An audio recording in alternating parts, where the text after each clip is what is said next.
August એટલે કે દરેક ભારતીય માટે મહત્વપૂર્ણ દિવસ આઝાદી દિવસ ની ઉજવણી નિમિત્તે ભેગા થયા છે। આ આઝાદી દિવસ આપણો 78મો આઝાદી દિવસ છે। આપણને અંગ્રેજોએ આપણને ગુલામ કર્યા હતા, તેમાંથી આઝાદી મેળવી એ ઘણું સરળ ન હતું। આપણા કેટલાક શૂરવીરો કે જેમનું ખૂબ જ ત્યાગ બલિદાન રહ્યું છે દેશને આઝાદ કરવામાં, એવા જ એક શૂરવીર રાણી લક્ષ્મીબાઈ વિશે હું કંઈક કહેવા ઈચ્છું છું। રાણી લક્ષ્મીબાઈ કે જેમને આપણે ઝાંસીની રાણી કહીએ છીએ, તેમનો જન્મ 16 નવેમ્બર 1835માં ભારતના વારાણસીમાં મરાઠી પરિવારમાં થયો હતો।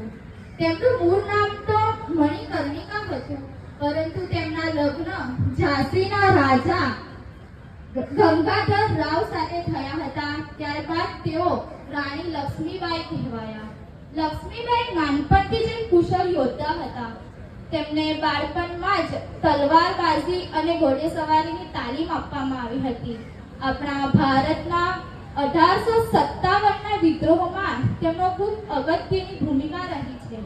આ યુદ્ધમાં તેમના પતિનું મૃત્યુ થયું, ત્યારે આ તકનો લાભ મેળવીને બ્રિટિશોએ ઈસ્ટ ઇન્ડિયા કંપનીને ઝાંસી સાથે જોડવાનો પ્રયત્ન કર્યો, પરંતુ રાણી લક્ષ્મીબાઈએ સખત ઇનકાર કર્યો અને તેમને લડત આપી। આ લડતમાં રાણી લક્ષ્મીબાઈએ વિજય મેળવ્યો હતો। આ લડતથી આપણને જે રાણી લક્ષ્મીબાઈને વિજય મળ્યો છે, તેનાથી નારી શક્તિનું અનેરું ઉદાહરણ ઊભું થયું છે।